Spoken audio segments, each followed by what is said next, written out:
Shalom, shalom, je vous salue dans le précieux et glorieux nom de notre Seigneur Jésus-Christ. Bienvenue, bienvenue à vous, amis de KMT et de l'émission Christ à ta porte. Que la faveur et la bonté du Seigneur soient avec vous depuis l'île de la Martinique où nous nous trouvons en ce moment et partout où vous nous suivez dans les îles voisines. Que l'Éternel puisse vous faire du bien dans cette rencontre de vie, dans ce moment de partage de vie, dans ce moment de la transformation autour de la vérité de la parole. Oui, Christ à ta porte, la Bible dit dans Apocalypse 3, le verset 20, « Je suis à la porte et je frappe. Si tu entends ma voix et que tu ouvres, alors je souperai avec toi et moi. J'entrerai, je souperai avec toi et toi avec moi. » Cette parole d'Apocalypse 3:20 n'est que le symbole du son de la trompette que chacun de nous doit en ce moment être attentif, à savoir que la trompette est déjà en train de sonner, à nous d'être attentifs. Or, cette trompette, ce n'est pas un son que nous entendrons simplement, mais Jésus a dit, « Je suis à la porte, je frappe si quelqu'un entend ma voix. » Or, si on parle de la voix, on ne parle pas d'un bruit de main ou de quelque chose, donc on parle de la parole. Et nous sommes dans le temps où il est capital, où il est nécessaire, où il est incontournable pour toi et moi de connaître la parole du Seigneur, de connaître la parole de Dieu. Je n'ai pas dit de feuilleter la parole, mais de connaître, d'avoir une intimité avec la parole, car la Bible dit toute chose passera, mais la parole de Dieu ne passera pas. Tout ce que nous voyons a été créé par la parole et c'est au travers de la parole qu'il existe. Dit Jean 1, il dit au commencement était la parole était avec Dieu et la parole était Dieu et toutes choses ont été faites par la parole et c'est au travers de la parole que ces choses existent. Et je viens en ce début de l'année 2025 encore nous encourager pour que dans cette année, que tu puisses encore relever de plus grands défis, là où les choses ont été difficiles, ou là où tu avais échoué l'année dernière ou les années passées, mais que dans cette année, que tu puisses retrouver le bon sens, retrouver ton dynamique, retrouver ton assurance pour atteindre les objectifs dans le nom puissant de Jésus. Je vais nous recommander à la grâce du Seigneur par une prière. Si tu veux bien, là où tu es, de prier avec moi. Père, nous te rendons grâce cet après-midi. Nous reconnaissons ta bonté et ta fidélité. Nous t'élèvons dans cette île de la Martinique et dans chaque maison et dans la vie de chaque personne qui nous suit. J'appelle ton règne, ô Éternel mon Dieu, à se manifester cet après-midi. Comme les Écritures disent, tu envoyas ta parole et ta parole leur guérit. Laisse que cette parole puisse guérir la vie d'une personne, puisse guérir une famille, puisse restaurer, délivrer. Laisse que cette parole puisse produire le miracle, car le miracle est dans ta parole, car le miracle c'est ta parole. Laisse qu'Éternel mon Dieu, que quelqu'un qui a soif de miracle, qui a en attente de miracle, qui reçoit un miracle au travers de cette parole, qu'une personne qui a besoin de la guérison, qui reçoit la guérison au travers de cette parole, que c'est quelqu'un qui a besoin de la délivrance, qui reçoit la délivrance au travers de cette parole. Nous t'élèvons au plus haut, Seigneur de gloire, et nous établissons ton règne dans le nom puissant de Jésus-Christ. Merci Seigneur Saint-Esprit de contrôler ce moment, Seigneur de gloire. Merci Saint-Esprit de diriger ces moments. Merci Saint-Esprit de conduire ces moments, afin qu'Éternel mon Dieu, tous ceux qui écoutent cette parole, que cette parole puisse leur faire du bien. Car la Bible dit, c'est cette parole qui est la lumière, et dans cette lumière, il y a la vie, dans le nom puissant de Jésus-Christ. Shalom encore à vous qui me suivez, que la paix et la grâce du Seigneur soient avec vous. Je m'aimerais t'encourager dans ce début d'année à pouvoir te fortifier, quel que soit les situations que tu peux traverser. Une année restera une année. Chaque année, nous aurons des difficultés, nous aurons des épreuves, nous aurons l'adversité, car chaque année est composée avec ses défis, avec ses succès et avec ses défaites. Mais ce que j'aimerais te dire cet après-midi, qu'il est possible que tu puisses vaincre l'adversité dans cette année, qu'il est possible que tu puisses vaincre les situations qui se sont acharnées contre ta vie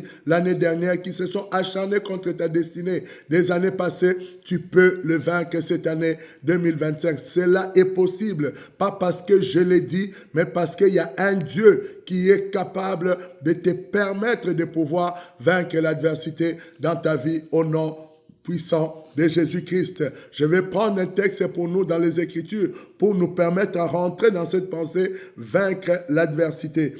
Et je suis dans les livres des Juges, Ou dans ce livre des Juges, quand vous le lisez à partir du premier verset, on dit que les enfants d'Israël ont fait quelque chose qui déplut à l'Éternel. Je commence d'abord là. On dit les enfants d'Israël. On dit les enfants, c'est-à-dire l'ensemble.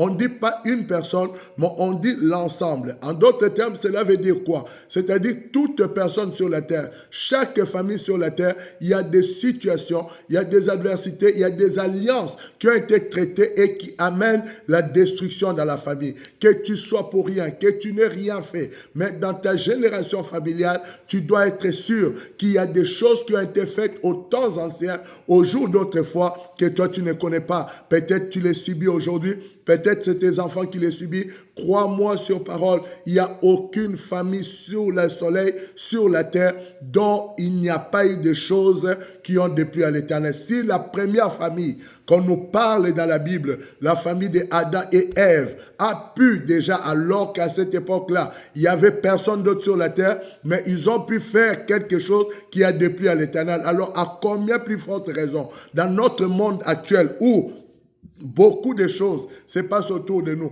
où beaucoup de situations qui sont là, que nous pouvons dire que dans notre famille, il n'y a pas eu des choses qui ont déplu à l'Éternel. Oui, peut-être toi aujourd'hui qui me suis, tu es chrétien ou chrétienne. Peut-être toi qui me suis, tu crois en Dieu. Peut-être toi qui me suis, tu essayes de tout ton possible de marcher correctement, de faire bien les choses. Mais tu peux avoir dans ton sang des choses qui réclament. Tu peux avoir dans ton sang des choses qui te condamnent. Tu peux avoir dans ton sang des choses qui sont encore en train de plaider contre toi. Des choses qui sont encore en train de mettre l'obscurité dans ta vie, dans la vie de tes enfants, dans les générations futures. C'est pourquoi Dieu m'envoie cet après-midi pour t'encourager qu'il est possible de sortir de ces choses. Il est possible de sortir de l'adversité qui est dans ta vie. Il est possible de sortir de cette maladie. Il est possible de survivre après ce divorce. Il est possible de pouvoir retrouver son équilibre. Il est possible de pouvoir se remarier. Il est possible de faire encore les enfants alors que le médecin dit que tu ne pourras plus. Il est possible de recommencer ton entreprise. Il est possible de bâtir encore des choses solides. Il est possible. Aussi longtemps tu as la vie, rien ne finit. Ton âge n'impressionne pas Dieu. D'ailleurs, je peux te démontrer dans la Bible des hommes en âge avancé et Dieu a pu faire. Le plus grand que nous pouvons prendre ici, nous avons Moïse. Moïse a 80 ans. Dieu le cherche pendant qu'il est en train de perdre les troupeaux de Madian. Vous voyez, à 80 ans, il est encore en train de perdre les troupeaux de Madian dans les montagnes. Et Dieu va les ramener en Égypte pour aller libérer le peuple d'Égypte. Je peux te parler ici d'Abraham, que Dieu va appeler à 75 ans. Et Dieu va faire encore de plus grandes choses avec Abraham. Donc il est possible, peu importe ton âge, peu importe là où ta vie a été éprouvée, il est possible que Dieu puisse te redonner un nouveau souffle, un nouveau départ, que Dieu puisse rebâtir de nouvelles choses dans ta vie au nom de Jésus-Christ. Si tu le veux, dis je le veux. Si tu le veux, si Dieu est capable de le faire. Peu importe ce que tu as connu jusqu'à maintenant, peu importe ce que tu vis, peu importe ce que tu as travaillé,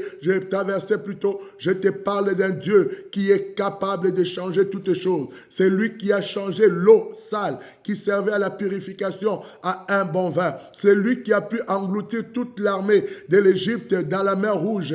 Il est encore à l'œuvre. Il est encore près de toi. Il est encore là en Martinique au moment où je parle. Il est présent ici en Martinique. Il est capable de changer la vie d'un homme. Il est capable de changer la vie d'une femme. Il est capable de changer la nation. Il est capable de donner un nouveau souffle. Il est capable de donner un nouveau départ. Le tout, c'est de croire en lui et d'espérer en lui. Et la Bible dit ici, les enfants d'Israël furent ceux qui depuis à l'Éternel. Et la main, Dieu envoya ou laissa les Madianites venir les combattre. Dans toutes les familles, il y a un Madianite qui est là. Dans toutes les familles, il y a un Amalécite qui est là. Dans toute la famille, il y a le fils de l'Orient qui est là. Dans toute la famille, je prendrai l'occasion une prochaine fois de parler de tout.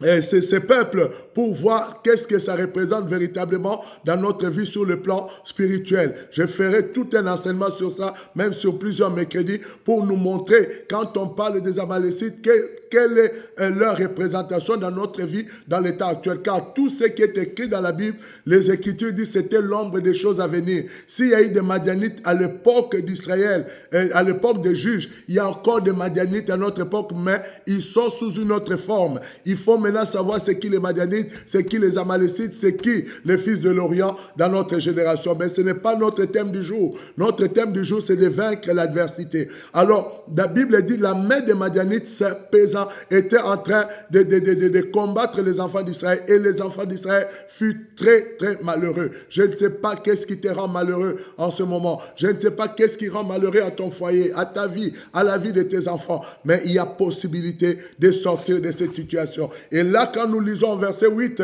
de ces Juges 6, on nous dit que voici Dieu, le peuple plutôt, au verset 5 et 6, on nous dit que les enfants d'Israël, puisqu'ils étaient très malheureux, ils crièrent à l'Éternel. Et au verset 8, on nous dit, l'Éternel leur envoie un prophète. C'est là aussi, je vais faire une pause pour nous parler des prophètes. Je ne suis pas contre que les prophètes te prophétisent pour ton mariage, pour ceci ou pour cela. Mais d'abord, le rôle de prophète, c'est de venir te rappeler au souvenir de ce que Dieu a dit. Car un prophète, c'est un témoin du Seigneur. Il vient te parler de la part du Seigneur. La Bible dit, l'esprit de prophétie est l'esprit du témoignage de Jésus-Christ. Et la Bible dit dans le verset 8 ici, quand les enfants d'Israël, au verset 6-7, ont crié à l'Éternel, l'Éternel a envoyé un prophète. Et le prophète est venu premièrement rappeler aux enfants d'Israël ce que Dieu les avait dit, ou la parole de la promesse qui est attachée à leur vie. C'est-à-dire quand le prophète vient te parler, il doit te dire ce qui est attaché à ta vie, ce qui doit permettre à ta vie de réussir. Ce n'est pas seulement de te dire que tu vas réussir, tu vas monter une entreprise, l'entreprise va réussir. Oui, ça c'est la finalité.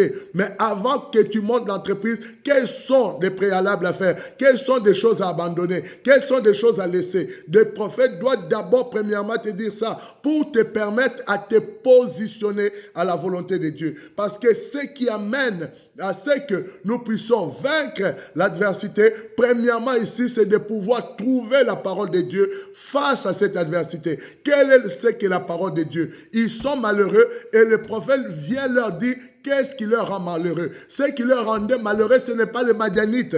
Les Madianites étaient le signe extérieur de ce qui leur rendait malheureux. Mais le vrai problème qui les rendait malheureux, ce n'était pas les Madianites. Ce qui leur rendait malheureux, c'est parce qu'ils se sont détournés de la loi de l'Éternel, dit le prophète, quand vous lisez le verset 8 au verset 10. Vous verrez que le prophète va d'abord leur rappeler tout ce que Dieu a fait pour eux et qu'eux, ils n'ont pas obéi et qu'ils n'ont pas écouté et qu'ils n'ont pas mis en pratique. Les situations qui arrivent dans notre vie parce que nous n'écoutons pas Dieu, parce que nous ne mettons pas en pratique ce qu'il a dit. Nous voulons faire que comme nous voulons. Le peuple ici, les enfants d'Israël, après que Dieu les a sortis de l'Égypte, Dieu a combattu tous leurs ennemis et Dieu les a dit, vous n'allez pas faire alliance avec le Dieu des Amorites dans le pays où vous habitez. Vous n'allez pas vous incliner devant eux, mais les enfants d'Israël vont s'incliner devant ces dieux et c'est ce qui va occasionner que les Madianites viennent. C'est ce qui va occasionner que les Amalécites viennent. Quand il y a des situations qui viennent dans ta vie, peut-être toi tu es pour rien,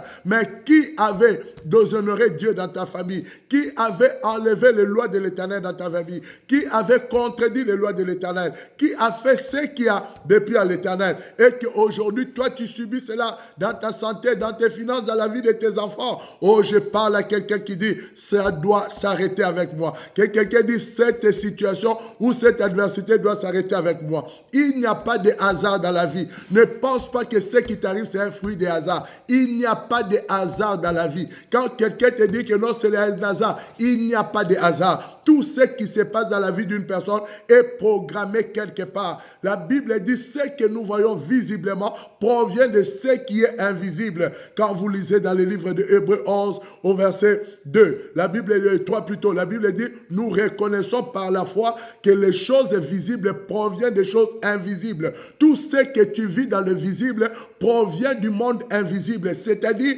il y a une manipulation, il y a quelque chose dans le monde invisible ou dans le monde spirituel qui vient influencer ton monde physique, qui vient influencer ta santé, qui vient influencer tes finances, ton mariage, tes entreprises. Il y a quelque chose dans le monde invisible. C'est pourquoi